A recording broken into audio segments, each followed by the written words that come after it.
बैंकों का विकास। यानी क्या है, भारत में बैंकों का विकास,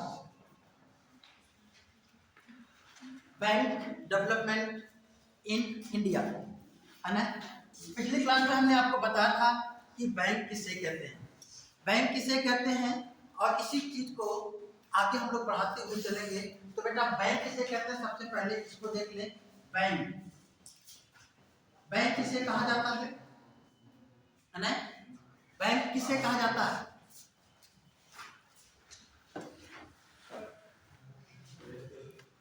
ना, बैंक किसे कहा जाता है?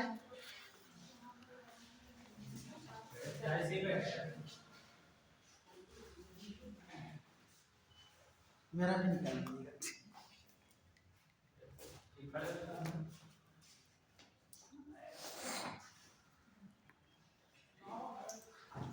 बैंक किसे कहते हैं, ठीक है ना, लिखिएगा। बैंक वह स्थान है, बैंक वह स्थान है जहां पे आम जनता की जमाओं को रखा जाता है, आम जनता की जमाओं को रखा जाता है, और मांग किए जाने पर उसका भुगतान किया जाता है।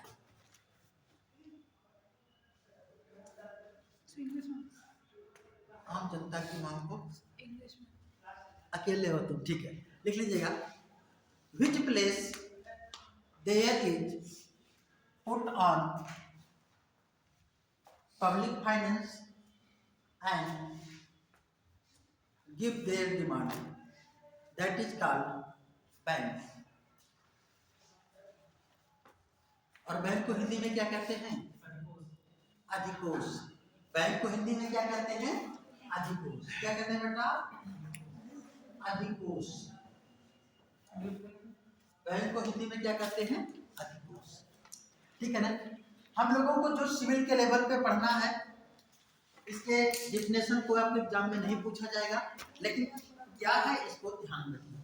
बैंक के कार्य क्या है, इसके बाद देखिए बैंक के कार्य, बैंक का कार्य, वर्क ऑफ बैंक। हमने आपको पिछली क्लास में बताया था बैंक का क्या काम है, what is the work of bank, bank के क्या काम है, पिछली क्लास में बताया था बेटा। सबसे पहला क्या काम है, नहीं लिखा था पिछली क्लास में, इसके बारे में कुछ बात नहीं हुई थी। डिफिनेशन, चलिए लिख लीजिएगा, लिखिएगा बैंक के कार्य। पहला लिखिएगा जनता की मांग जमाओं को सुरक्षित रखने का कार्य, वर्क ऑफ पब्लिक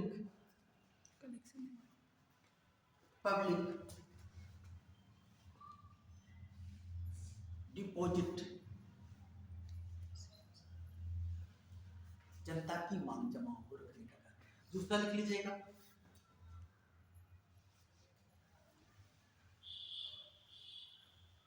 मुद्रा की तरलता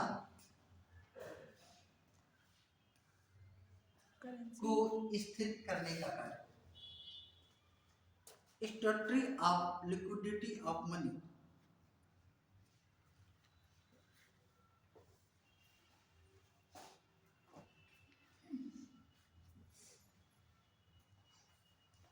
फिर लिखिएगा अर्थव्यवस्था के विकास में सहायक, डेवलपमेंट ऑफ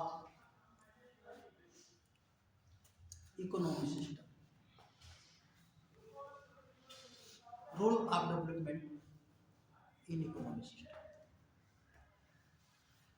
अगला लिखिएगा साख सृजन, साख सृजन, साख सृजन, साख सृजन, हाँ, क्रेडिट क्रिएशन, साख सृजन, और इसमें नीचे से लिख लीजिएगा, बैंकों का मुख्य कार्य अपनी साख का सृजन करना है।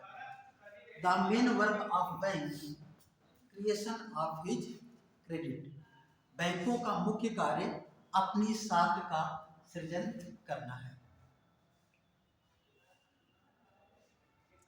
अपनी साख का सृजन। एक क्वेश्चन कभी भी पूछा जा सकता है, बैंकों का मुख्य कार्य क्या? तो बैंकों का मुख्य कार्य क्या होता है? अपनी साख का सृजन। अब चलिए हम लोग देखते हैं भारत में बैंकों का विकास के बारे में बात करेंगे। भारत में अगर हम देखें, बैंक किसे कहते हैं? हमने बताया कि वह स्थान जहाँ पे जनता की मांग जमाओं को रखा जाता है और जब मांग किया जाता है तो उसे उन्हें दिया जाता है। उस स्थान को हम क्या कहते हैं बेटा? बैंक कहते हैं। अगर हम प्राचीन काल की बात करें, मध्यकाल की बात करें या आधुनिक समय तक की बात करें, तो हमारे देश में ये जो जनता के द्वारा वित्तीय लेन देन है, फाइनेंशियल जो है ना ट्रांजैक्शन है, वो किसके माध्यम से होता था? वो जमींदारों के माध्यम से, सूदखोरों के माध्यम से, साहूकारों के माध्यम से, दक्षिण भारत में उन्हें चिट्ठी कहा जाता है, इनके माध्यम से किया जाता है। और इस तरीके से जो लेन देन का जो काम करते थे उन्हें ठीक है ना कहा जाता था गैर संस्थागत बैंक। तो अगर हम यहाँ पे बात करें तो पहला एक माध्यम था गैर संस्थागत बैंक। गैर संस्थागत बैंक के अंतर्गत कौन कौन आते हैं? ध्यान रखिएगा, इसमें साहूकार कौन आता है बेटा? साहूकार आता है, ठीक है। और इसके अलावा जमींदार, सूदखोर,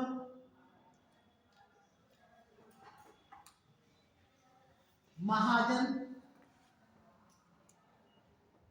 और चिट्ठी, ठीक है ना। ये साउथ इंडिया में ये चिट्ठी हुआ करते थे जो सूद पे लोगों को पैसा देते थे। ये लोग क्या करते थे? जो आम जनता है इनको जब भी पैसे की जरूरत होती थी तो ये लोग क्या करते थे? इन्हीं से पैसा देते थे। और अगर उनके पास अतिरिक्त पैसा हुआ तो यहीं पे वो पैसा क्या करते थे? जमा करते थे। ये तो प्राचीन काल में दिखाई दिया, मध्यकाल में दिखाई दिया। इनमें समय क्या लगता है? साहूकार है, जमींदार है, महाजन, चिट्ठी।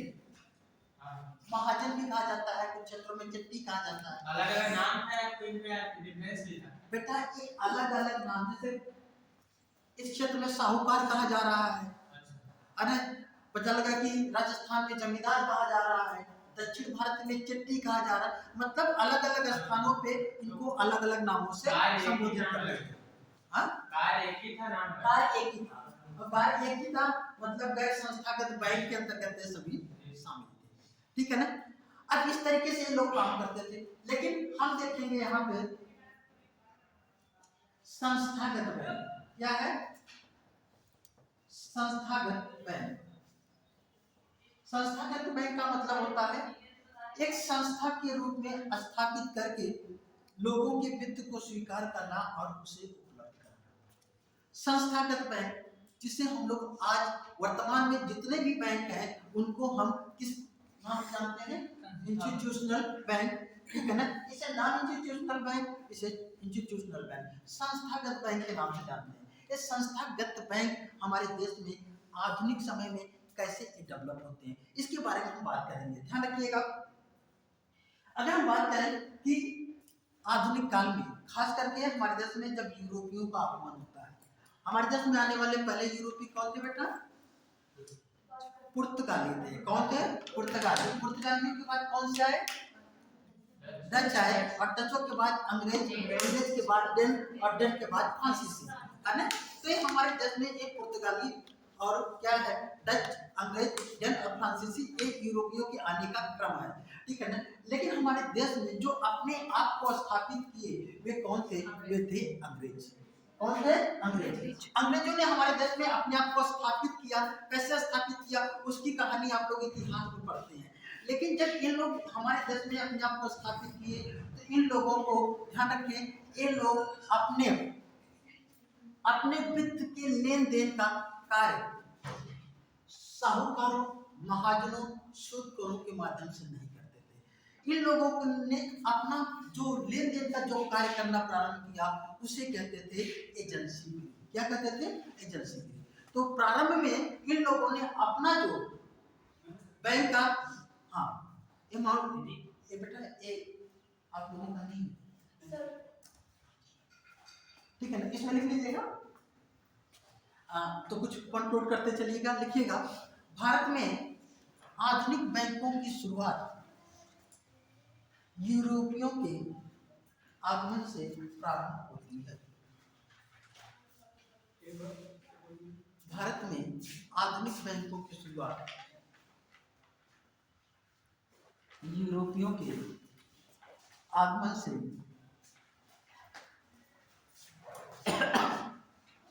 प्रारंभ होती है।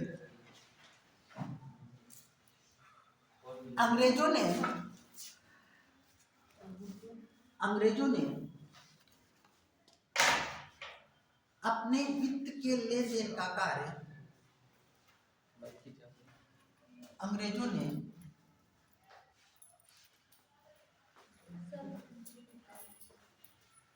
भारत में क्या लिखा?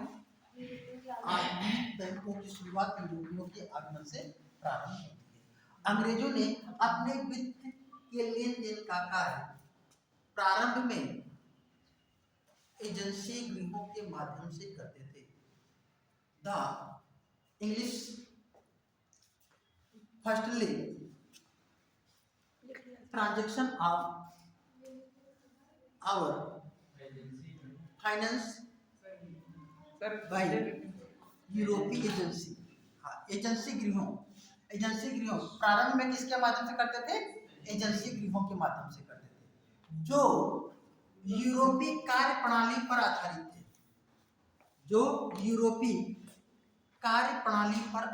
थे। विच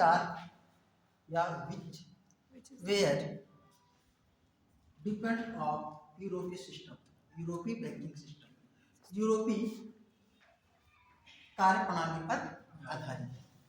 किस पे? यूरोपीय कार्य प्रणाली पर आधारित है, ठीक है ना। जो आधुनिक बैंकों की भांति काम करते थे, जो आधुनिक बैंकों की भांति कार्य करते थे।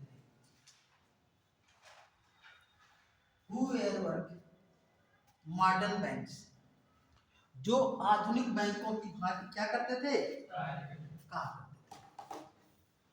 अच्छा, अब एजेंसी गृह के ही माध्यम से क्यों करते थे? ठीक है ना, ध्यान रखिएगा। एजेंसी गृह के माध्यम से इसलिए करते थे क्योंकि उस समय की इनकी डिमांड थी कि उस समय भारत में जो भारतीय थे तो इसके माध्यम से तो लेन देन कर लेते थे। अच्छा, यूरोपीय जो लेन थे या अंग्रेज जो थे उनकी संख्या बहुत ज्यादा नहीं थी। उस समय वे अपने पास वित्त को अपने पास रखते थे तो बहुत ज्यादा असुरक्षित रहता था। अधिकांश देखने को उस समय मिला कि उस समय तक तो बहुत ज्यादा सिक्योरिटी की भी व्यवस्था नहीं थी और भारतीयों के ऊपर जब अत्याचार हो रहे थे तो भारतीय भी कभी इधर उधर करके उनको लूटपाट कर लेते थे। तो उनको ये लगा कि हम लोग अपने पैसे को कहीं पे सुरक्षित स्थान पर रखें, तो उन्होंने बनाया एक एजेंसी के जहाँ पे सिक्योरिटी हुआ करती थी। वे लोग अपना पैसा वहीं पे रखते थे, तो वहाँ पे सिक्योरिटी अधिक होने के कारण वो ज्यादा सुरक्षित हुआ करता था। व्यक्तिगत रूप से वो ज्यादा सुरक्षित नहीं था, इसलिए वे लोग क्या किए? अपनी सिक्योरिटी मतलब एक एजेंसी गृह बनाए। फिर इसके बाद उन्हीं के द्वारा हमारे देश में पहली बार बैंक की स्थापना की गई। लिख लीजिएगा, भारत में स्थापित होने वाला पहला बैंक ऑफ हिंदुस्तान था।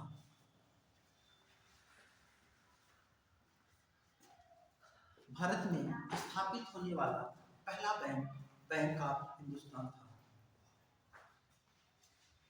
First bank of India, bank of Hindustan, which was established in 1770। Bank of Hindustan था जिसकी स्थापना 1770 में की गई थी। कब की गई थी बेटा? 1770 में की गई, 1770।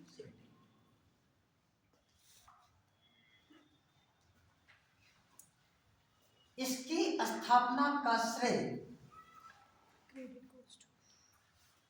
इसकी स्थापना का श्रेय अलेक्जेंडर एंड कंपनी को जाता है। Alexander and company, Alexander and company को जाता है। सर इन्होंने जो बैंक ऑफ हिंदुस्तान इस्टेब्लिश की थी उसमें जो इंडियंस थे वो अपना फाइनेंस डिपॉजिट नहीं कर सकते थे। सर वो इंडियंस अपना जो कैश था उसको नहीं रख सकते थे इसमें। इंडियन के लिए वो नहीं था, सिर्फ उन्होंने अपने लिए बनाई थी वो। अपने लिए बनाया था। अभी इंडियन के बारे में बात है, ठीक है। तो क्या हुआ, तो उन्होंने वो किसने स्थापित किया था? Alexander and company. अब अलेक्जेंडर एक व्यक्ति था और उसके साथ में कई और सहयोगी मिलकर के उस बैंक को स्थापित की। दरअसल में अलेक्जेंडर एंड कंपनी ये कोई अलग नहीं थे, बल्कि वे लोग थे जिन्होंने हमारे देश में उस समय अंग्रेजों के वित्त के लेन देन के लिए एजेंसी गृह की स्थापना की। उन्हीं लोगों ने क्या किया था कि भारत में क्या किया कि एक बैंक बनाया जिसे बैंक ऑफ हिंदुस्तान कहा, ठीक है ना। कब बनाया? 1770 में। यद्यपि यह बैंक बहुत ज्यादा दिनों तक नहीं चला, लेकिन यह इतिहास में अपना नाम दर्ज करा लिया क्योंकि यह भारत में स्थापित होने वाला पहला बैंक है। तो भारत में स्थापित होने वाला पहला बैंक, बैंक ऑफ हिंदुस्तान। अब यहाँ पे बात आती है कि इसमें व्यक्ति ने स्थापित किया, उसकी कंपनी ने स्थापित किया, इसमें पूंजी का निवेश लिख लीजिएगा। इसमें पूंजी का निवेश निजी क्षेत्रों के द्वारा किया गया था। Investment of the capital in this bank by private sector. इसमें पूंजी का निवेश निजी क्षेत्रों के द्वारा किया गया था। क्या नाम है बेटा आपका? अनामिका अवस्थी। किसके द्वारा किया गया था? निजी क्षेत्रों के द्वारा किया गया था। सीधी सी बात है। अब लिखिएगा दूसरी लाइन से, भारतीयों के सीमित देयता पर आधारित भारत में स्थापित होने वाला पहला बैंक, देयता पर आधारित, सीमित देयता पर आधारित स्थापित होने वाला पहला बैंक अवध कमर्शियल बैंक था। The first bank of India based on limited liability, Awadh commercial bank Bharat में सीमित देयता पर आधारित स्थापित होने वाला पहला बैंक अवध कमर्शियल बैंक था, जिसकी स्थापना 1881 में की गई, which was established in 1881, जिसकी स्थापना 1881 में की गई। अब इस सीमित देयता का मतलब क्या होता है, इसको समझिएगा बेटा। अभी आपने देखा जो हिंदुस्तान बैंक था या बैंक ऑफ हिंदुस्तान था, उसमें पूंजी का निवेश किसके द्वारा किया गया था? अंग्रेजों। किसके द्वारा किया गया था? अंग्रेजों के द्वारा। लेकिन अवध कमर्शियल बैंक ऐसा पहला बैंक था जिसमें पूंजी अंग्रेजों ने भी लगाई थी और भारतीयों ने भी लगाई थी।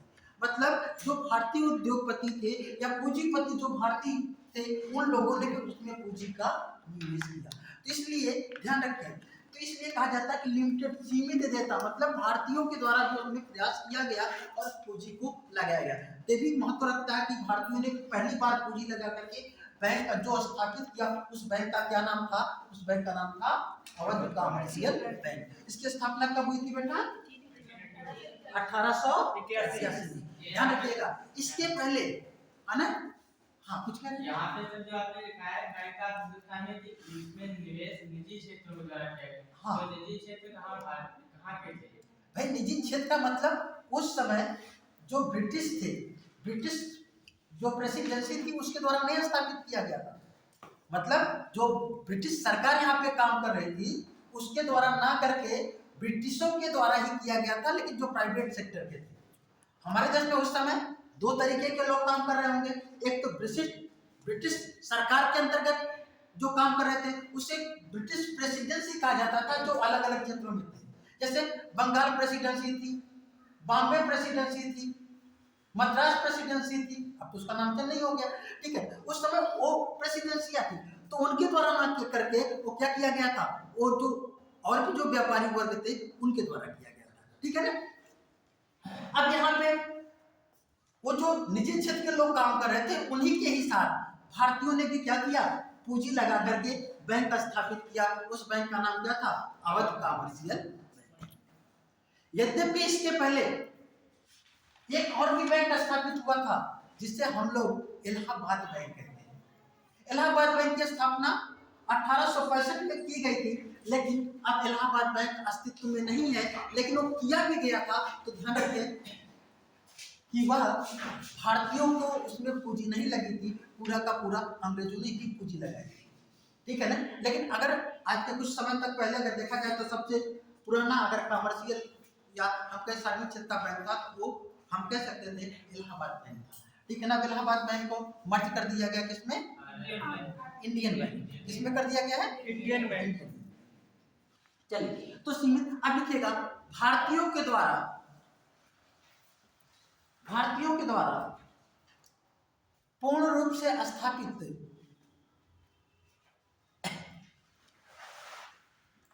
पहला भारतीय bank, first Indian bank establish by Indian person,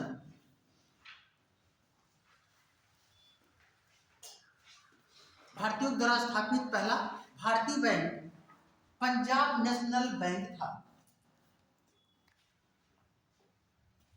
Punjab national bank था। इसकी स्थापना 1894 में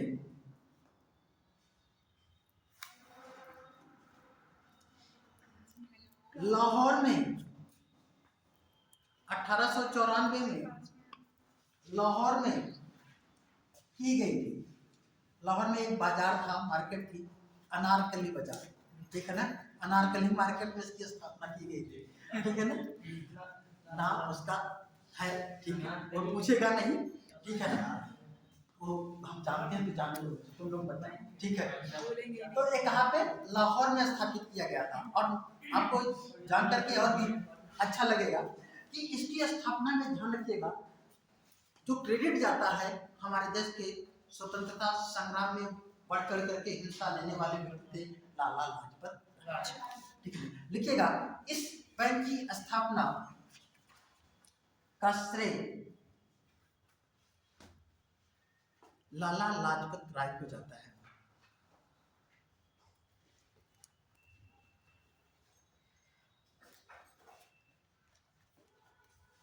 किसको जाता है, लाला लाजपत राय को जाता है।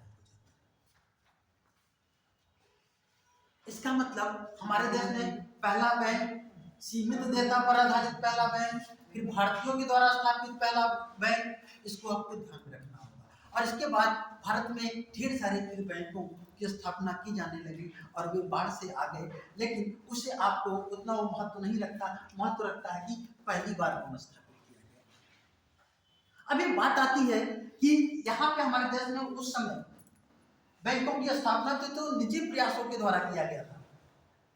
तो जो उस समय ब्रिटिश सरकार थी, क्या उसने कुछ ऐसा कार्य नहीं किया कि जिससे कि हमारे देश में बैंकों का विकास किया, उसके बारे में भी हम लोग जानेंगे। तो लिख लीजिएगा, ब्रिटिश सरकार के द्वारा बैंकों की स्थापना का प्रयास, ब्रिटिश सरकार के द्वारा।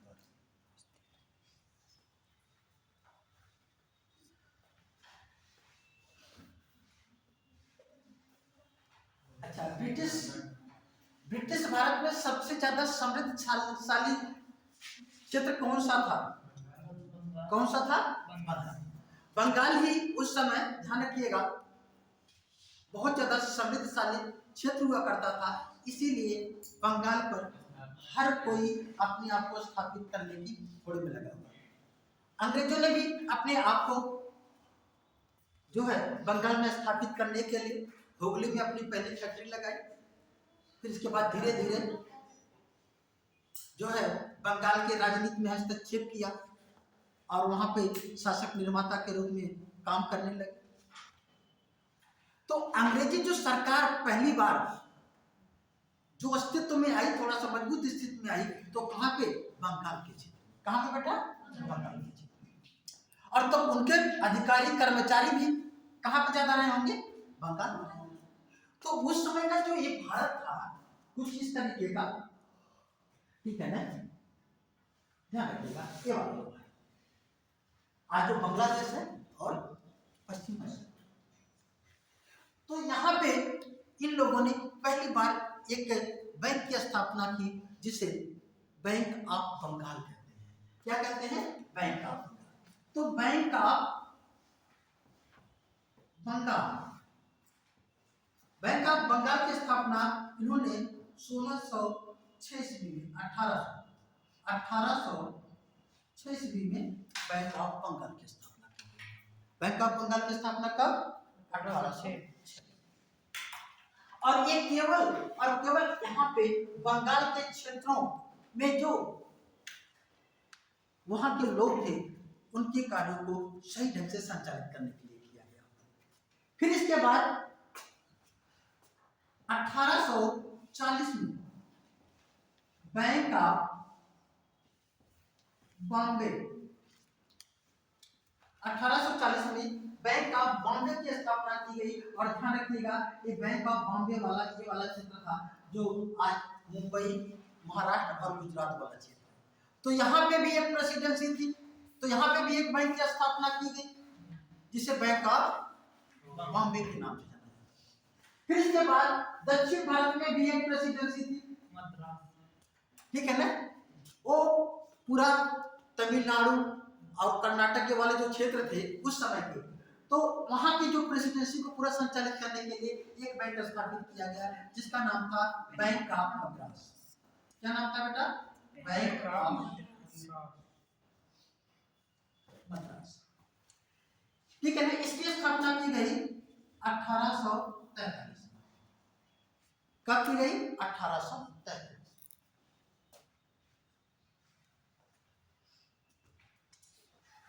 इन तीनों बैंकों को ध्यान रखिएगा, इन तीनों बैंकों को प्रेसिडेंसी बैंक कहा जाता था। क्या कहा जाता था?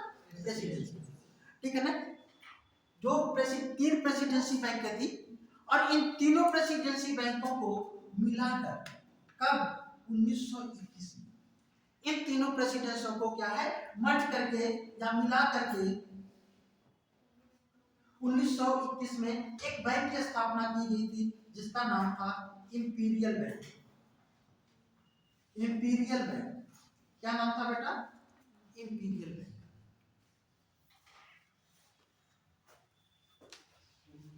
इंपीरियल बैंक की स्थापना की गई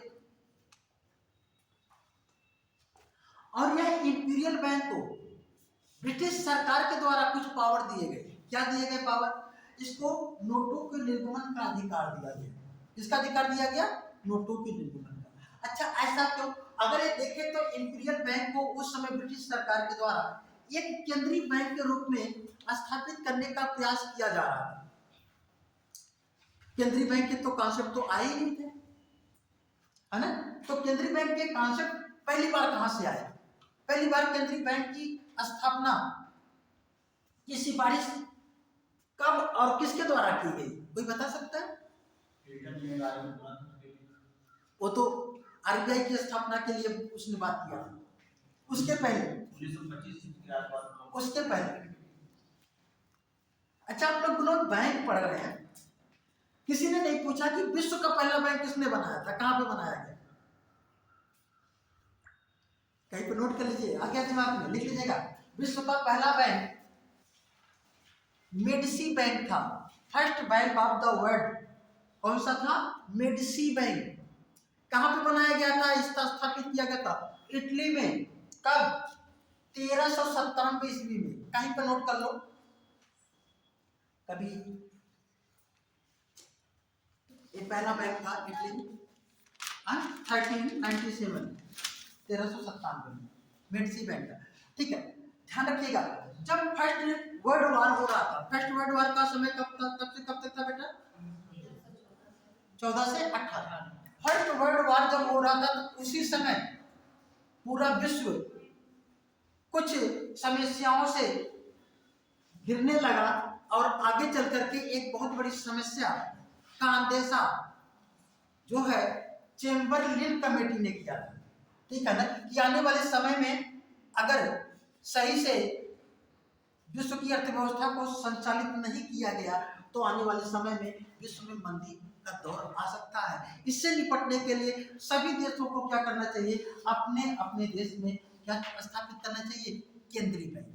तो केंद्रीय बैंक की स्थापना की पहली बार सिफारिश चेम्बरलिन कमेटी ने किया था और वो दौर था जो है 1914 से 18 के बीच में, ठीक है ना। इस चेम्बरलिन कमेटी की सिफारिश पर विश्व के अधिकांश देशों ने क्या किया, अपने अपने देश में केंद्रीय बैंक की स्थापना करना शुरू किया था। पहला केंद्रीय बैंक का स्थापित हुआ था स्वीडन में, ठीक है ना। हम लोग पढ़ेंगे केंद्रीय बैंक के बारे में। बहरहाल तो हम यहाँ पे देख लें कि जब इंपीरियल बैंक, इसका समय देखिए कब है, 1921।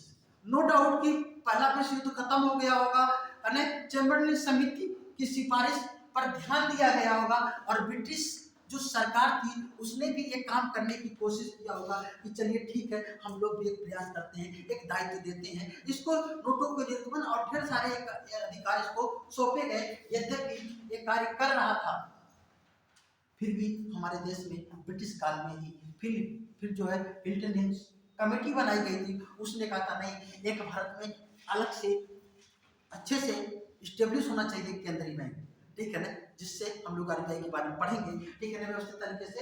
और ये जो इंपीरियल बैंक था इसका क्या होता है, इंपीरियल बैंक को ध्यान रखिएगा 1955 में इसका राष्ट्रीयकरण कर दिया गया। कब? 1955 में इंपीरियल बैंक का राष्ट्रीयकरण, ठीक है ना, क्या होता है, राष्ट्रीयकरण।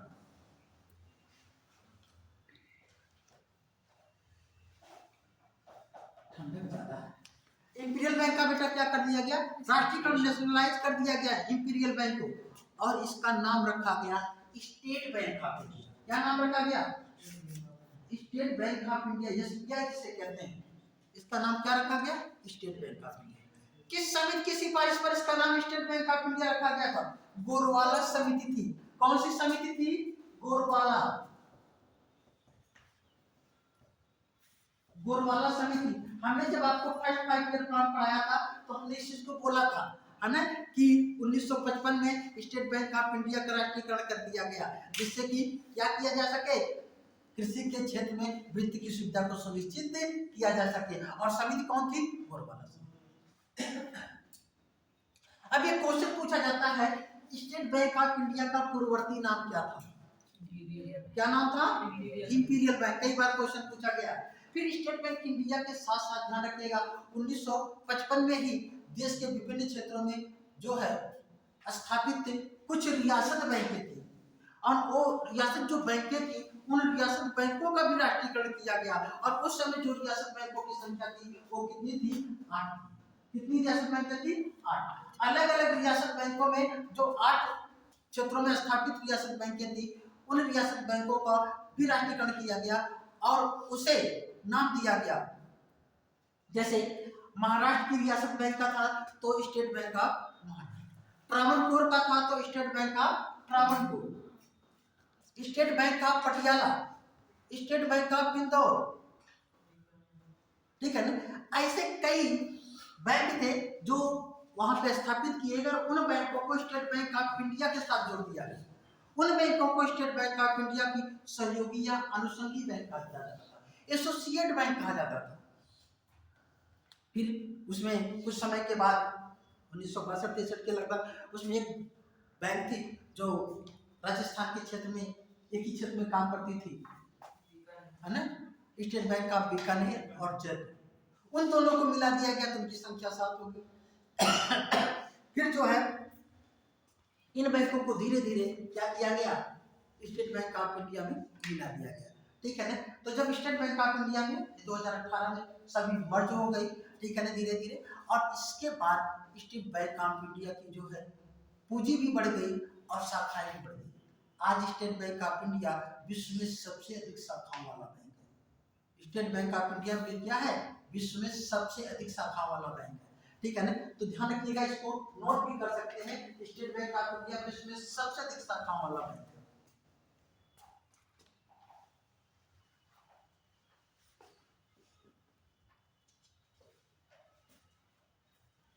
अच्छा, विश्व का सबसे बड़ा बैंक कौन सा है इस समय? विश्व का सबसे बड़ा बैंक, विश्व का जो सबसे बड़ा बैंक इस समय है वह है industrial and commerce bank of China, है ना। विश्व का सबसे बड़ा bank industrial and commerce bank of China, कहीं पे नोट कर लीजिए। ये सबसे बड़ा bank industrial and commerce bank of China. Sir बड़ा इन द सेंस ब्रांचेस तो एसबीआई में नहीं, ज्यादा, बड़ा इन द सेंस की कैपिटल, अकॉर्डिंग टू कैपिटल। ठीक है, चलिए अगर अब हम बात करते हैं कि ये जो बैंक है तो एक बार फिर से बोल दीजिए। Industrial bank, eastern industrial and commercial bank of China, industrial and commercial bank of China.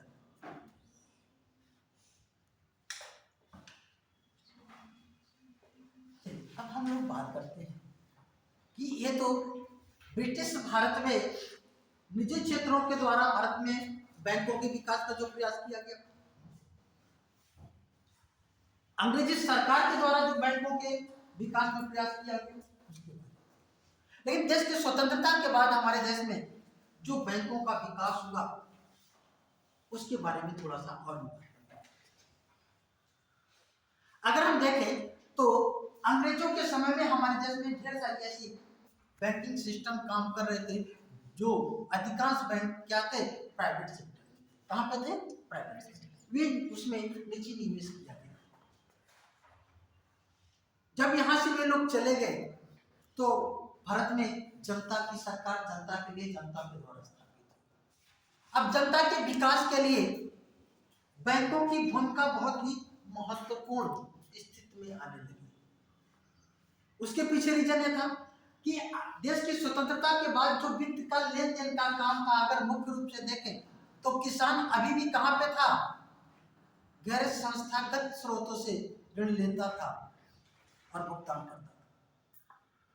आप लोगों ने देखा होगा कि उस समय 1960-70 के दशक में हमारे देश के जो किसान थे वे इन सूदखोरों, साहूकारों के चंगुल में इस तरीके से फंस जाते थे कि किसान को आत्महत्या ही करना पड़ता अधिकांश।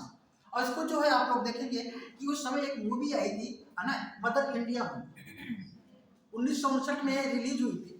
तो उस समय ये मूवी उस समय की जो व्यवस्था थी उसको प्रदर्शित करती। कभी अगर उसको देखेंगे तो आपको समझ में आएगा कि उस समय की क्या सिचुएशन रही।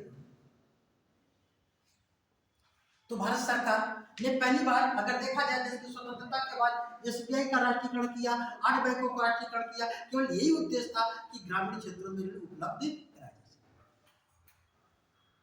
इसके बाद चौथी पंचवर्षीय योजना के दौरान, ठीक है ना, 19 बैंकों में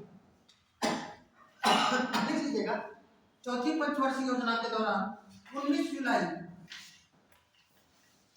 1969 को 1969 को 14 बैंकों का राष्ट्रीयकरण किया गया। कितने बैंकों का बेटा? 14 बैंकों। 14 बैंकों का क्या किया गया था? राष्ट्रीयकरण किया गया। ये 14 बैंक और भी चिन्हित किए गए क्योंकि उस समय हमारा देश किसानों को ऋण देने के लिए बहुत ही तेजी से कार्य कर रहा था, लगा हुआ था। और फिर इसके बाद 6 अप्रैल 1980 को 6 बैंकों का राष्ट्रीयकरण किया गया। कितने बैंकों का बेटा? 6 बैंकों का राष्ट्रीयकरण।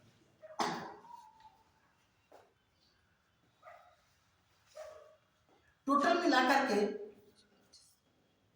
हमारे देश में राष्ट्रीयकृत बैंकों की संख्या कितनी हो गई थी? कितनी हो गई थी? हुआ क्या, 1993 में एक बैंक था न्यू बैंक ऑफ इंडिया। जो न्यू बैंक ऑफ इंडिया था उसे पंजाब नेशनल बैंक में मर्ज कर दिया गया। तो इस वजह से हमारे देश में राष्ट्रीयकृत बैंकों की संख्या कितनी थी? 19। कितनी थी? 19।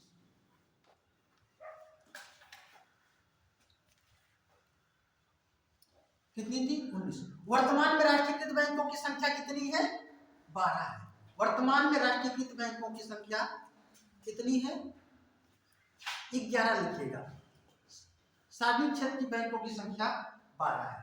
वर्तमान में सार्वजनिक क्षेत्र के बैंकों की संख्या कितनी है? 12 है। और राष्ट्रीयकृत बैंकों की संख्या कितनी है? 11।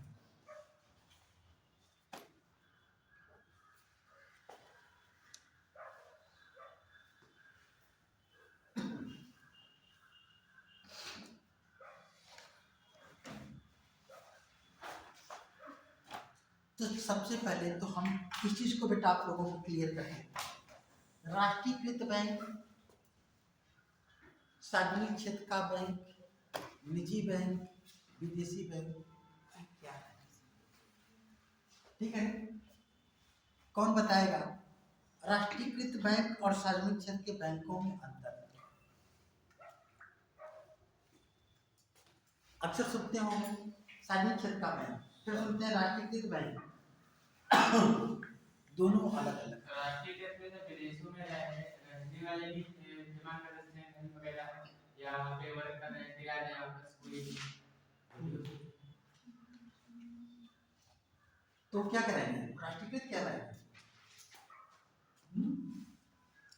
ठीक, और कोई स्वास्थ्य अच्छा है?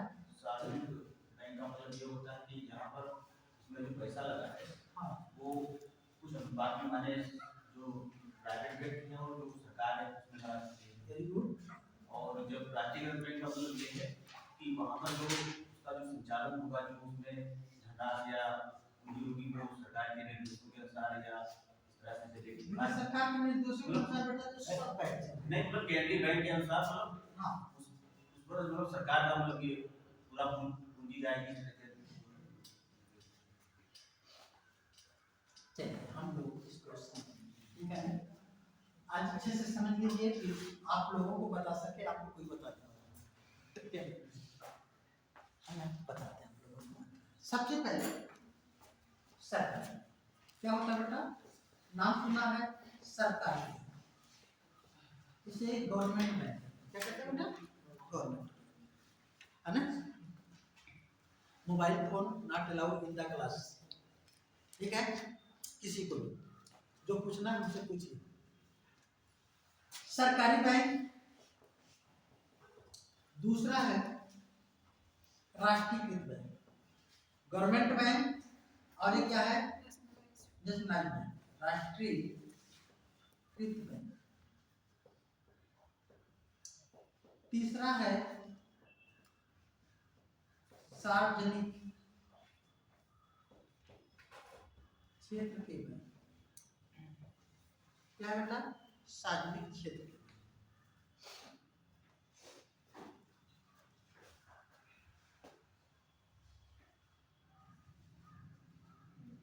ठीक, चौथा आप देख लें निजी बैंक। क्या होता है बेटा? निजी बैंक।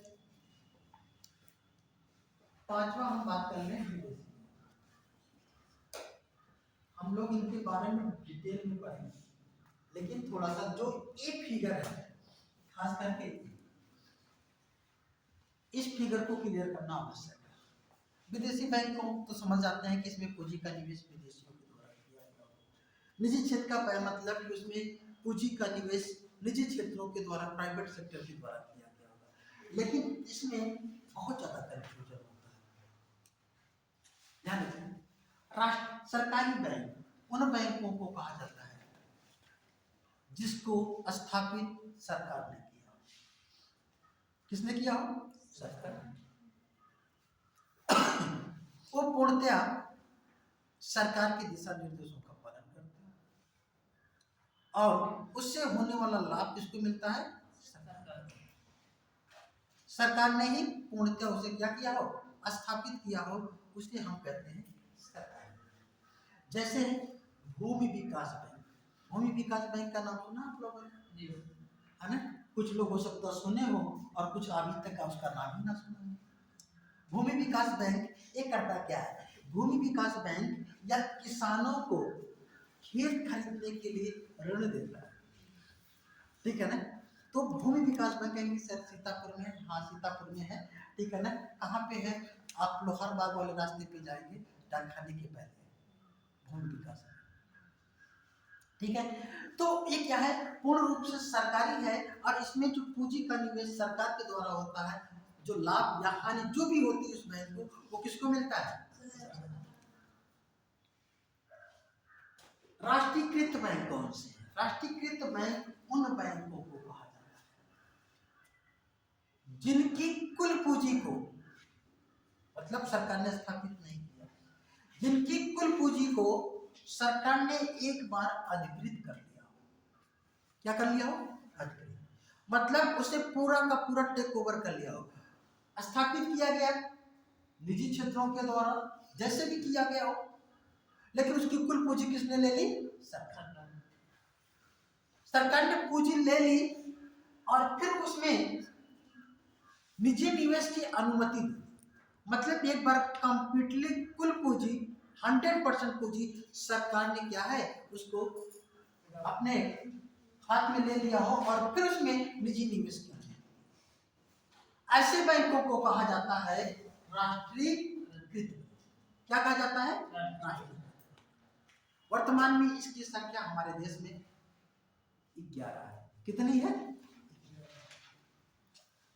सार्वजनिक क्षेत्र का बैंक किसे कहते हैं? सार्वजनिक क्षेत्र का बैंक उन बैंकों को कहा जाता है जिसमें 51% से अधिक जो शेयर होल्डर है या जो पूंजी है वह सरकार के पास। कितने? सरकार के पास। और बाकी 51 से अगर अधिक उसकी है तो बाकी जो उससे कम है 49% तक जो पूंजी है वह निजी क्षेत्रों के द्वारा या व्यक्तिगत रूप से किसी बैंक में किया गया तो उसे क्या कहते हैं? सार्वजनिक क्षेत्र। इसका मतलब सार्वजनिक क्षेत्र की जो बैंक है उसमें जो शेयर होल्डर है सरकार की वो कितना है? 51% से एबव है, उससे अधिक है, ठीक है? अच्छा, अब यहाँ पे ध्यान रखें, जितने भी राष्ट्रीयकृत बैंकें हैं वे सभी सार्वजनिक क्षेत्र की बैंकें हैं, क्योंकि उन बैंकों में सरकार ने पहले तो अपने अधिकार क्षेत्र में ले लिया, पूरी का पूरी जो है पूंजी को कैप्चर कर लिया, इसके बाद उसने उसमें निजी निवेश की अनुमति दे दी और उसमें सरकार की शेयरधारिता किसी में 70, किसी में 75, किसी में 90, किसी में मतलब 51% से अधिक है और बाकी निजी क्षेत्रों में। इसका मतलब जितने भी राष्ट्रीयकृत बैंक हैं वे सभी क्या है? सार्वजनिक क्षेत्र के बैंक हैं। लेकिन सभी सार्वजनिक क्षेत्र के बैंक राष्ट्रीयकृत बैंक नहीं। सभी सार्वजनिक क्षेत्र के बैंक राष्ट्रीयकृत बैंक नहीं।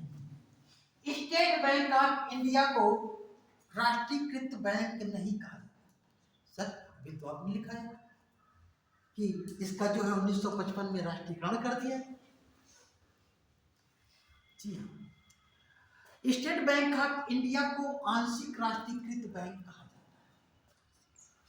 है। स्टेट बैंक ऑफ इंडिया की 97.5% पूंजी सरकार ने एक बार उसको अपने हाथों में ले ली थी, 2.5% तक पूंजी उसके हाथों में नहीं थी। कभी भी 100% सरकार की पूंजी उस पर पूरा कंट्रोल नहीं हो पाया। जब पूरा कंट्रोल उस पर नहीं हो पाया तो इसलिए हम उसे पूर्ण सरकारी बैंक नहीं कहते, पूर्ण राष्ट्रीयकृत बैंक नहीं कहते, आंशिक कहते हैं, क्योंकि उसमें कुछ अंश जो है वो हमेशा निजी क्षेत्रों का बना था। इसीलिए स्टेट बैंक ऑफ इंडिया को पूर्ण रूप से राष्ट्रीयकृत बैंक नहीं, आंशिक रूप से राष्ट्रीयकृत बैंक कहा जाता है। लेकिन स्टेट बैंक ऑफ इंडिया उस कंडीशन को फॉलो करता है, किसको? जिसकी पूंजी 51% से अधिक सरकार के हाथों में हो। तो 51% से अधिक सरकार के हाथों में है तो सार्वजनिक क्षेत्र का बैंक है, लेकिन पूर्ण रूप से राष्ट्रीयकृत बैंक नहीं।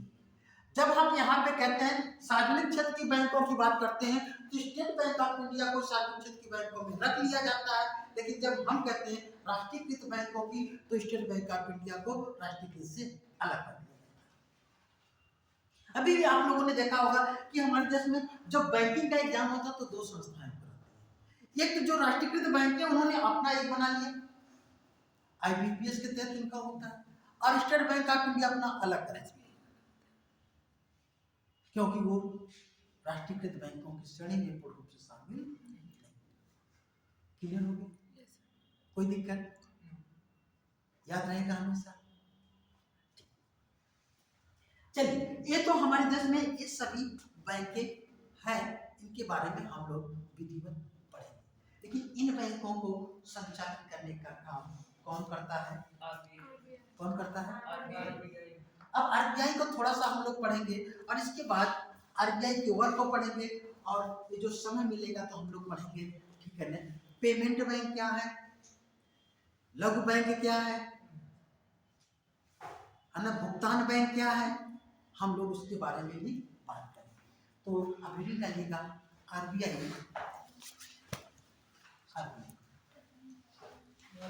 रिजर्व बैंक ऑफ इंडिया, भारतीय रिजर्व बैंक, भारतीय रिजर्व बैंक। तो बेटा बीच बीच में नहीं आते, जैसे मैं 20 डेज के बाद आएंगे, कंटिन्यू रहो, पढ़ाई करना है। 20 डेज में कितना चीज़ें पढ़ा दिया गया? First class, I think second third class मैंने आपको दी थी। हाँ, तो इसको कंटिन्यू रखोगे तो बहुत सी चीज़ें क्लियर हो जाएंगी, ठीक है ना? नहीं तो भटकते रहोगे। और ध्यान रखना, कोई भी क्लास हो, किसी भी टीचर की, कंटिन्यू पढ़ो, उससे क्या होगा, आपको कॉन्फिडेंस में रहेगा कि हमने इसकी पूरी क्लास की और मेरे पास नोट्स है। अब पता लगा कि आप 50 क्लास हुई है और 50 क्लास में पता लगा कि 15 क्लास नहीं पढ़ी, 25 क्लास पढ़ी, कभी भी कॉन्फिडेंस नहीं देगा कि हमने पूरी क्लास की। फिर आप फिर उसको पढ़ लो, उसी सब्जेक्ट को फिर पढ़ लो, फिर क्या हुआ, 50 क्लास में फिर आपने 20 क्लास की, 20 क्लास छोड़ दी, कभी कंप्लीट नहीं होगा, ना कभी कॉन्फिडेंस आएगा, ना कभी। और ध्यान रखिएगा, एग्जाम में आप के जानते हैं कैसे क्वेश्चन आप अच्छे से कर पाएंगे, जब आपके पास कॉन्फिडेंस अच्छे से हो। अगर कॉन्फिडेंस आपका अच्छा नहीं होगा तो आता हुआ क्वेश्चन भी गलत हो जाएगा। लोग कहते हैं जानते हैं फिर भी गलत हो जाएगा। इस समस्या से बचना है तो हमेशा कंटिन्यूटी बना के रखिए। कभी किसी काम से छूट जाए तो पता करिए कि किस सर ने क्या पढ़ाया था, वो मेरे पास होना चाहिए, है ना? तो हम लोग पढ़ेंगे RBI के बारे में, रिजर्व बैंक ऑफ इंडिया के बारे में, ठीक है ना? बाकी और भी चीजों को हम लोग देखेंगे। लिख लीजिएगा, रिजर्व बैंक ऑफ इंडिया या RBI की स्थापना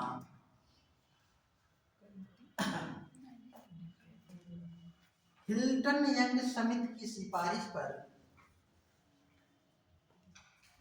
हिल्टन यंग समिति की सिफारिश पर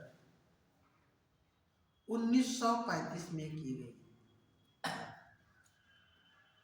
The Reserve Bank of India was established on the recommendation of Hilton Young Committee in 1930।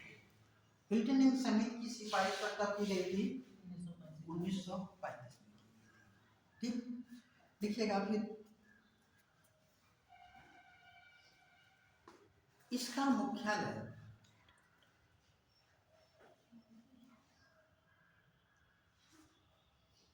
Mumbai में है।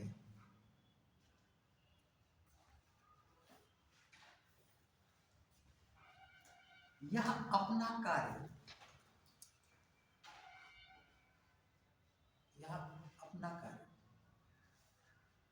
देश के विभिन्न क्षेत्रों में फैले 4 क्षेत्रीय कार्यालयों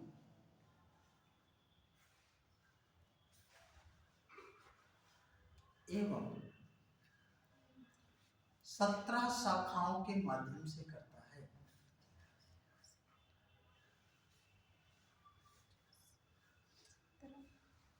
सत्रह शाखाओं के माध्यम से करता है।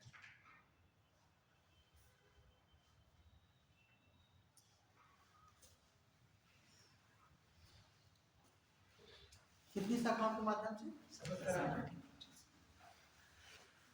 स्टेट बैंक ऑफ इंडिया के पहले अध्यक्ष सर बोर्न स्मिथ थे।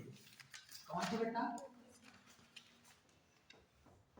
Sir Borne Smith. Sir Borne Smith थे। सर बोर्न स्मिथ थे।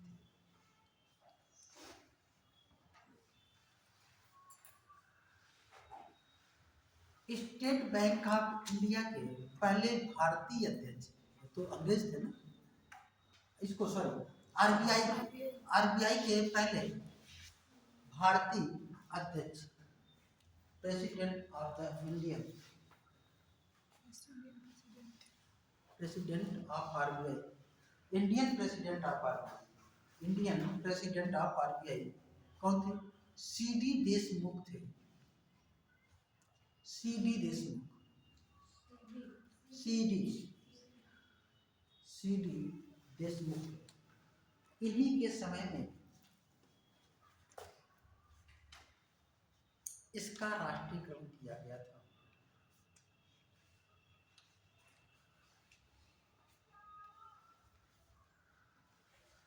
आरबीआई का राष्ट्रीयकरण कब किया गया था? 1949 में। देख लीजिएगा, इसका राष्ट्रीयकरण 1949 में किया गया। ये सब तो वन डे के लिए ठीक है, आप लोगों को इसकी थीम के बारे में, ठीक है, कब किया गया? 1949। ठीक है, तो आरबीआई की स्थापना किसकी समिति की सिफारिश पर? कब की गई थी? 1935। राष्ट्रीयकरण कब किया गया? 1949। ये अपने कार्यों को कितनी शाखाओं के माध्यम से करता है? 17। और इसके कितने क्षेत्रीय कार्यालय हैं? 4। इसके प्रथम अध्यक्ष कौन थे? कौन भारतीय प्रथम अध्यक्ष थे? वर्तमान में इसके अध्यक्ष कौन है? शक्तिकांत दास। गवर्नर लिख लीजिएगा। वर्तमान में आरबीआई के अध्यक्ष शक्तिकांत दास हैं। इन्हीं को गवर्नर कहा जाता है, ठीक है, अध्यक्ष या गवर्नर जो भी करें, ठीक है। कौन है? शक्तिकांत दास।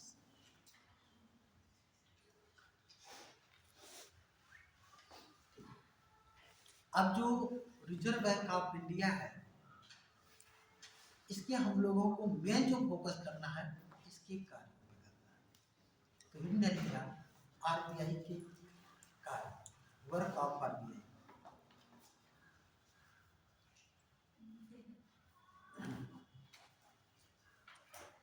पहला कार्य लिखेगा नोटों का निर्गमन, इशू ऑफ नोट्स या करेंसी। नोटों का निर्गमन, निर्गमन या नोटों को जारी, इशू ऑफ नोट। दूसरे लिखिएगा बैंकों के बैंक के रूप में कार्य करना, work for bank of bank, बैंकों के बैंक के रूप में कार्य करना।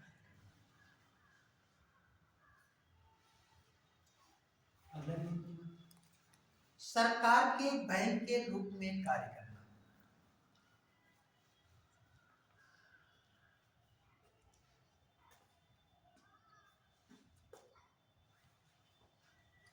सरकार के बैंक के रूप में कार्य करना। कृषि साख की व्यवस्था करना, अरेंज ऑफ एग्रीकल्चर क्रेडिट, कृषि साख की व्यवस्था करना।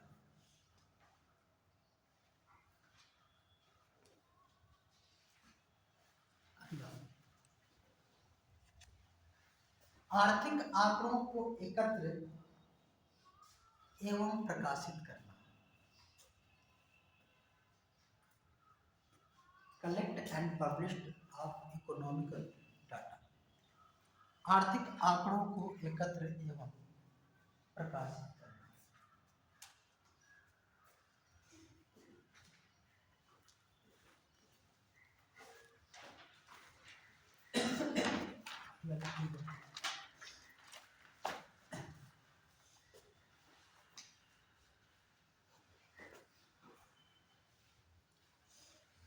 क्लियरिंग हाउस के रूप में, क्लियरिंग हाउस के रूप में कार्य करना,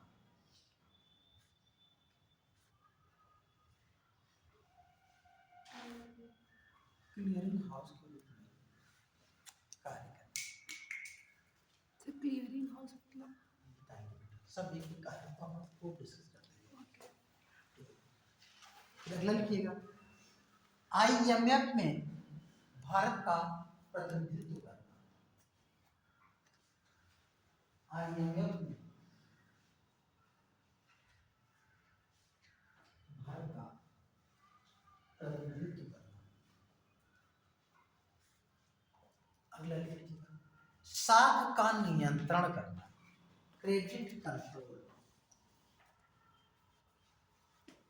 साख का नियंत्रण करना, क्रेडिट कंट्रोल। ध्यान रखिएगा, RBI जिसे हम देश का केंद्रीय बैंक, बैंकों का बैंक, सरकार के बैंक के नाम से भी जानते हैं, बाकी हम लोग करते करते ये सब चीजें रट जाएंगी, है ना। RBI को कई नामों से जाना जाता है, हर चीजें दिखाने की जरूरत नहीं है, ठीक है ना।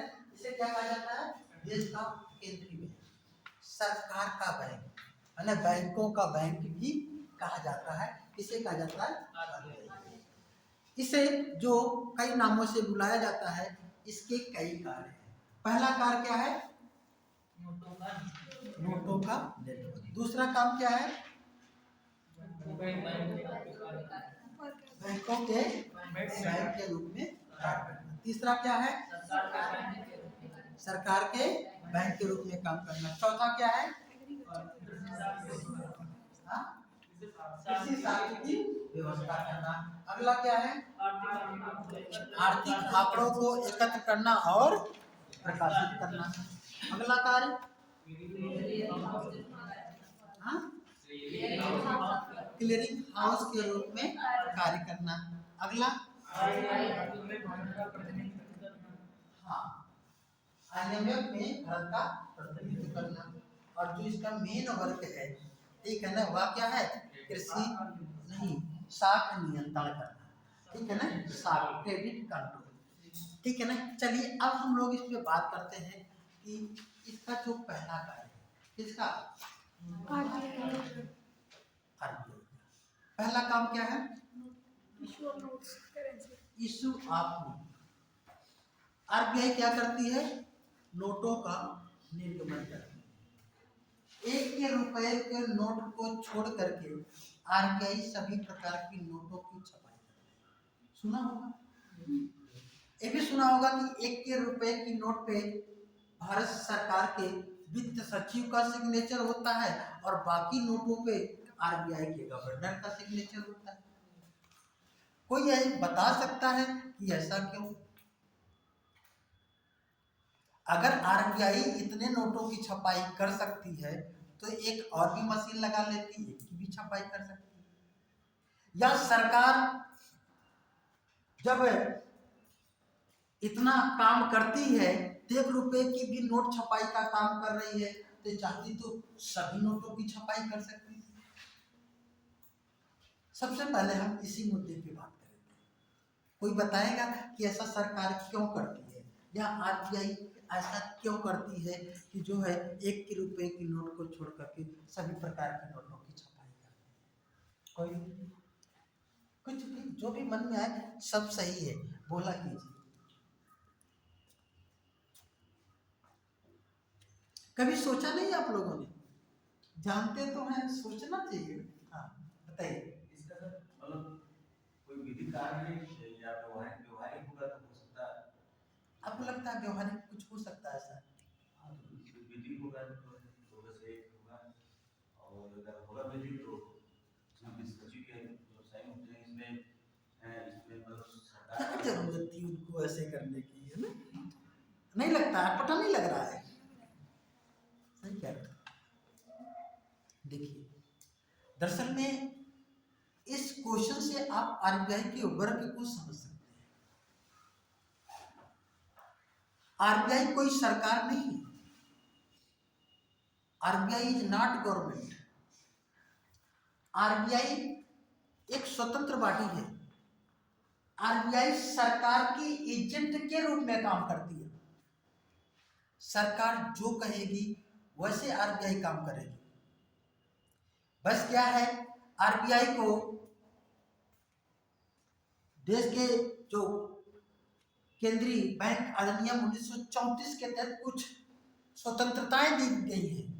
उस स्वतंत्रताओं को ध्यान में रखते हुए आरबीआई क्या करती है, सरकार के निर्देशों के अनुसार काम करती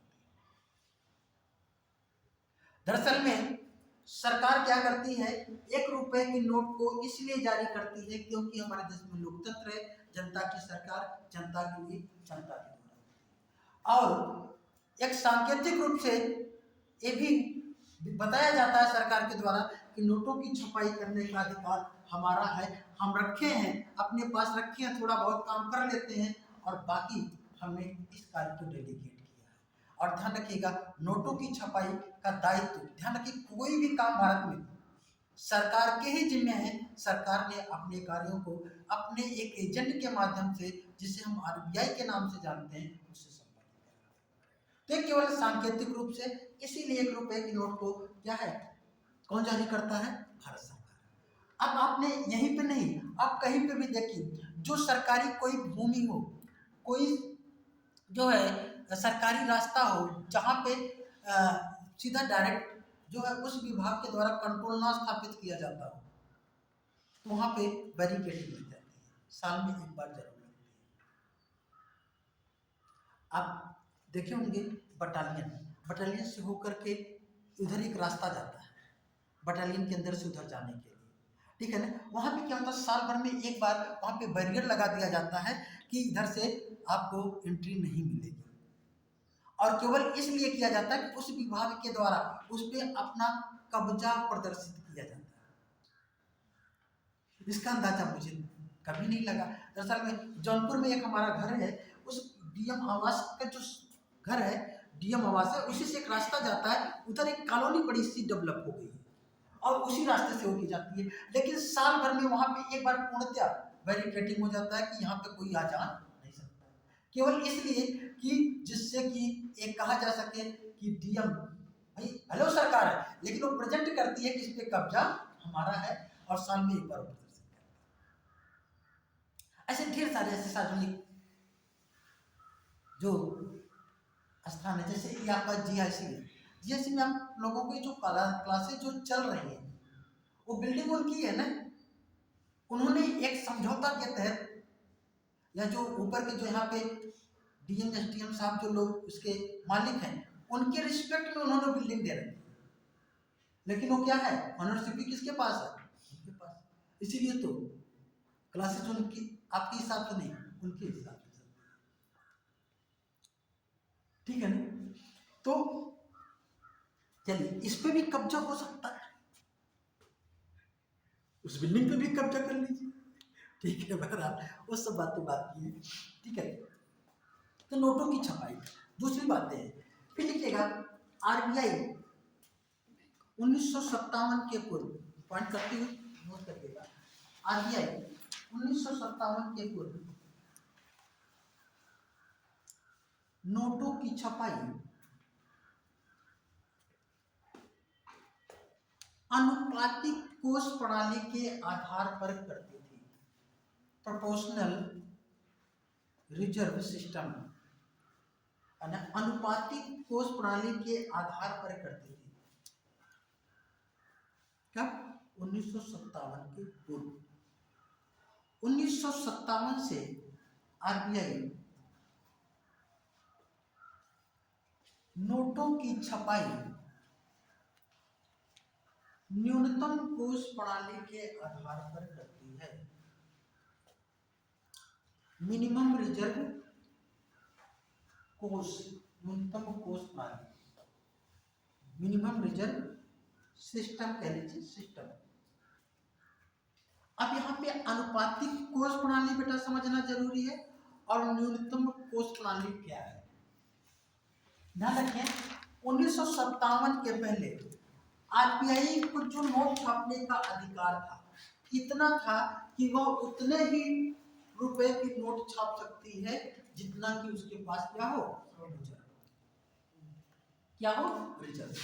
मतलब अगर रिजर्व का मतलब यह था कि उस समय उसके पास कितनी सोना है या कितनी विदेशी परिसंपत्ति है, कितना डॉलर है, कितना सोना है, कितना और भी चीजें, मतलब कि आरबीआई उतने की ही छपाई कर सकती थी कि जितनी उसके पास क्या हो, संपत्ति। अगर उसके पास 10 लाख की संपत्ति है, आई है या सोना है, तो 10 लाख तक की नोटों की छपाई कर सकती थी, वही 11 लाख के नोटों की छपाई। इसे कहते थे अनुपातिक कोष प्रणाली। ठीक है ना, जितना अनुपात हो उतने में ही नोट। लेकिन 1957 में क्या किया गया? आरबीआई को ये अधिकार दिया गया। क्या दिया गया? कहा गया कि आरबीआई जितना चाहे नोटों की छपाई कर सकती है। न्यूनतम कोष प्रणाली को अपनाए, जितना चाहे नोटों की छपाई कर सकती है, बशर्ते केवल एक शर्त होनी चाहिए कि आरबीआई को कम से कम इतना रिजर्व रखना आवश्यक। और वो रिजर्व रखा गया था उस समय 200 करोड़। आरबीआई को 200 करोड़ की संपत्ति उसके पास है, तो जितना चाहे 200 करोड़ नहीं 300 करोड़ की भी नोट को छाप सकता है। दरअसल में आरबीआई एक जिम्मेदार प्राधिकार है। ऐसा नहीं कि वो जो चाहे वो कर सकती है, वो ये देखती है हमारे देश में मार्केटिंग सिस्टम में क्या कम करना है, क्या घटाना है, क्या बढ़ाना है, कहाँ पे महंगाई आएगी, कहाँ पे मंदी आएगी, उसको हर जगह बैलेंस करने का। तो आरबीआई चाहे तो जितने भी नोटों की छपाई चाहे तो कर सकती है। उसके लिए क्या होना चाहिए? न्यूनतम। लिखिएगा, न्यूनतम कोष प्रणाली, न्यूनतम कोष प्रणाली।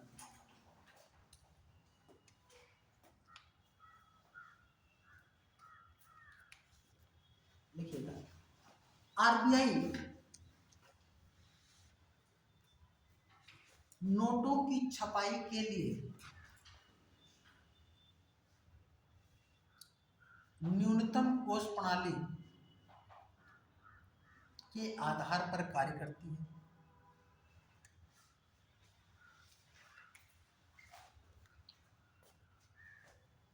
इसके तहत आरबीआई को नोटों की छपाई के लिए, आरबीआई को नोटों की छपाई के लिए न्यूनतम 200 करोड़ की परिसंपत्ति रखना अनिवार्य है। न्यूनतम 200 करोड़ की परिसंपत्ति रखना अनिवार्य है।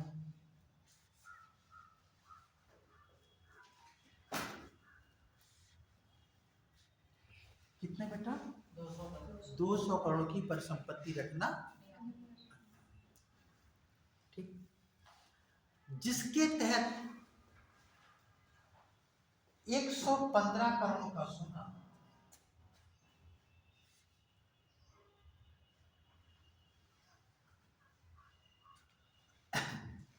और 85 करोड़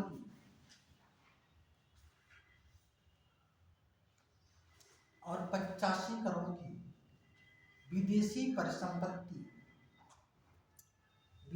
परिसंपत्ति होना आवश्यक है।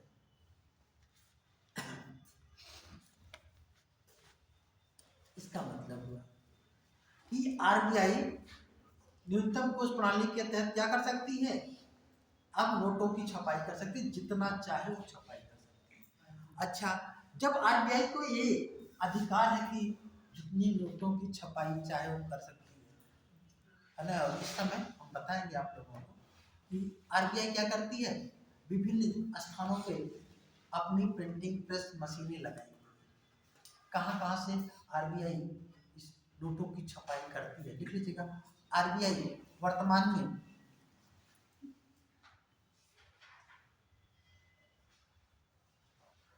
निम्नलिखित स्थानों पर नोटों की छपाई करवाती है।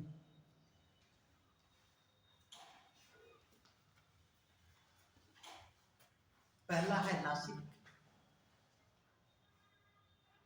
दूसरा है देवास, देवास देवास कहाँ पे है, मध्य प्रदेश में। नासिक कहाँ पे है, महाराष्ट्र में। शाहबनी, शाहबनी कहाँ पे है, पश्चिम बंगाल। शाहबनी पश्चिम बंगाल। मैसूर कर्नाटक।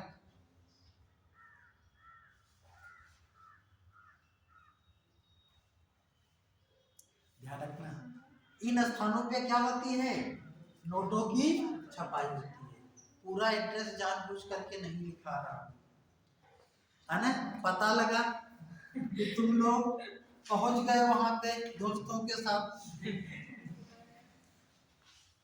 और इसके बाद वहां पे करेंगे काम कुछ और फिर पकड़े भी जाएंगे। आज के समय में तो पकड़ तो निश्चित रूप से ले लिए जाएंगे। जब वहां पे पकड़े जाएंगे तो पूछा जाएगा, वेट पड़ेगी, मारे जाएंगे, कैसे यहाँ पे आए, किसने एड्रेस बताया,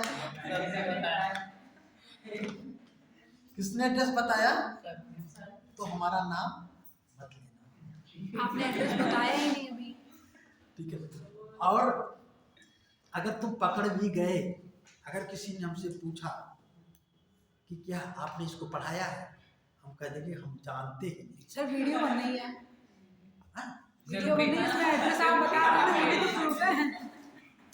चलो, ये तो मजाक का विषय है, ठीक है ना।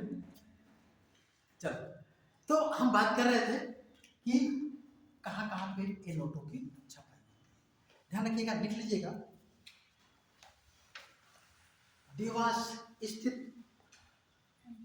देवास स्थित प्रिंटिंग प्रेस में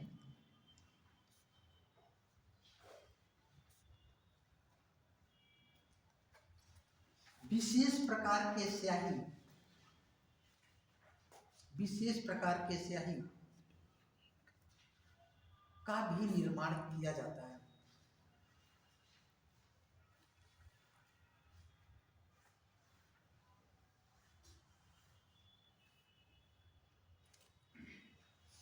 होशंगाबाद, अगला होशंगाबाद, होशंगाबाद मध्य प्रदेश, होशंगाबाद मध्य प्रदेश में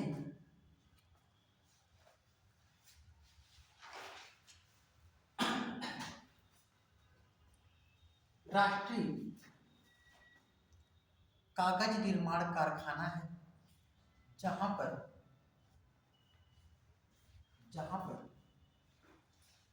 नोटों की छपाई के लिए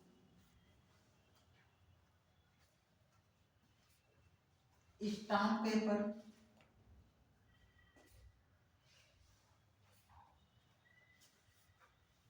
की छपाई, पासपोर्ट की छपाई,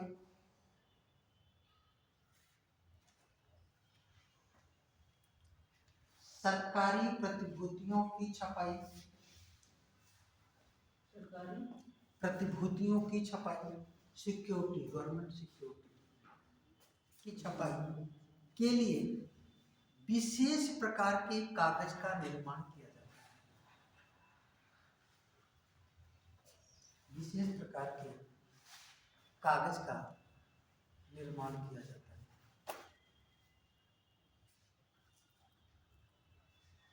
विशेष प्रकार के कागज का निर्माण किया जाता है। क्लियर हो गया? ठीक है, ध्यान रखिएगा इस विशेष प्रकार के कागजों में बेटा इससे क्या होता है, नोटों की छपाई के लिए भी अलग इंक होती है, अलग पेपर होते हैं, वो पेपर सभी लोगों को नहीं मिलते। ठीक है ना? और ध्यान रखिएगा इसी से संबंधित एक घोटाला था, तेलगी घोटाला, तेलगी स्टाम्प घोटाला। तेलगी स्टाम्प घोटाला के नाम का नाम सुना है आप लोगों ने? तेलगी स्टाम्प घोटाला, जैसे में तेलगी एक जो है व्यक्ति था जिसने बहुत बड़ा स्टाम्प पेपर में स्कैम किया था।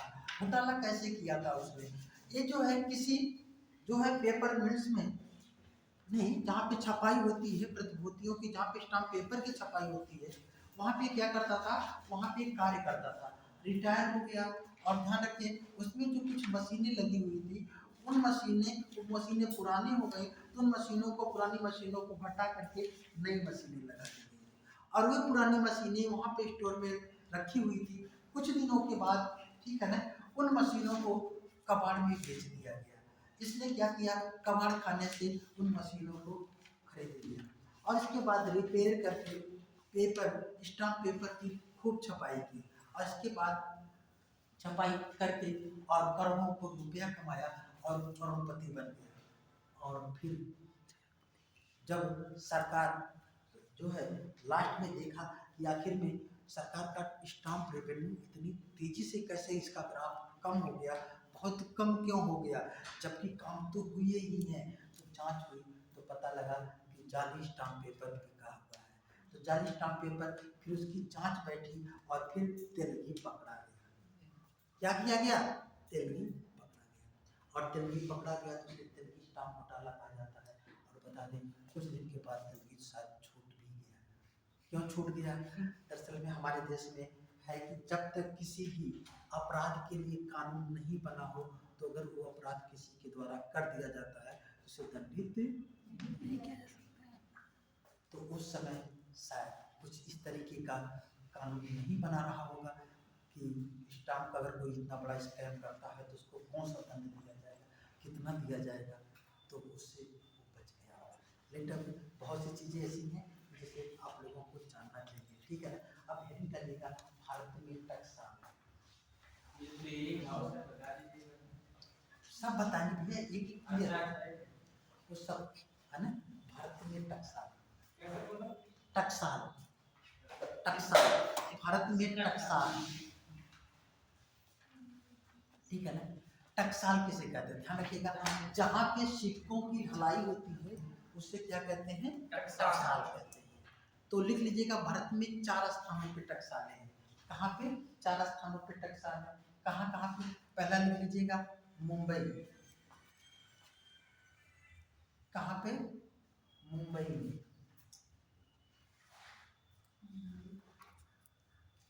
दूसरा लिख लीजिएगा कोलकाता,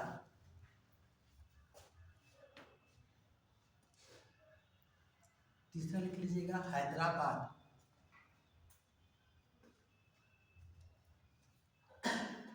और चौथा लिख लीजिएगा नोएडा।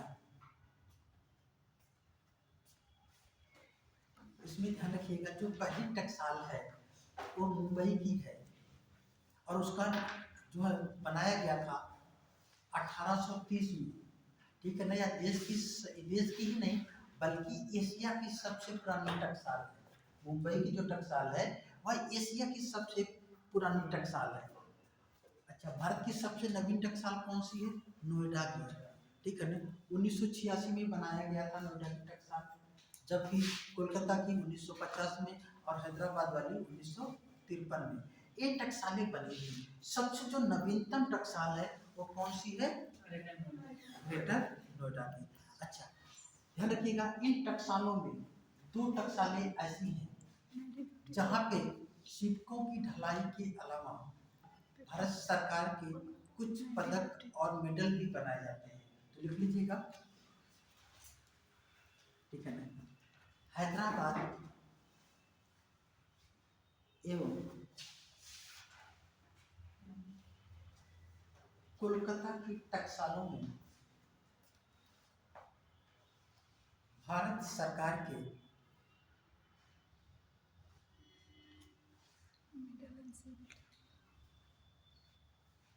पदक का भी निर्माण किया जाता है। सरकार पदक का, मेडल में जिसे इंग्लिश में मेडल कहते हैं, का भी निर्माण किया जाता है। जैसे मेडल कौन से मेडल, जैसे भारत रत्न है, भारत रत्न जो मेडल होता है यहीं पे बनता है। पद्म विभूषण है, पद्म भूषण है, पद्मश्री है, ठीक है ना, या खेल रत्न, मतलब जो भारत के बड़े जो पुरस्कार हैं उन सब का जो निर्माण है यहाँ पे किया जाता है। ऐसा नहीं कि आपका भारत रत्न जो वो मेडल मिलता है वो आपको आम मार्केट में मिल सकता है, ऐसा नहीं होगा, ठीक है ना। यहाँ पे इन टकसालों में इनका भी निर्माण किया जाता है। और ध्यान रखिएगा इन टकसालों में जो है क्या होते हैं, सिक्के डाले जाते हैं। और कभी मन में किसी के नहीं आना चाहिए कि नोएडा के टकसाल नजदीक में है, ठीक है ना। नोएडा की टकसाल क्या है, नजदीक में है और उत्तर प्रदेश में है, बाकी तो आप जानते ही, ठीक है ना।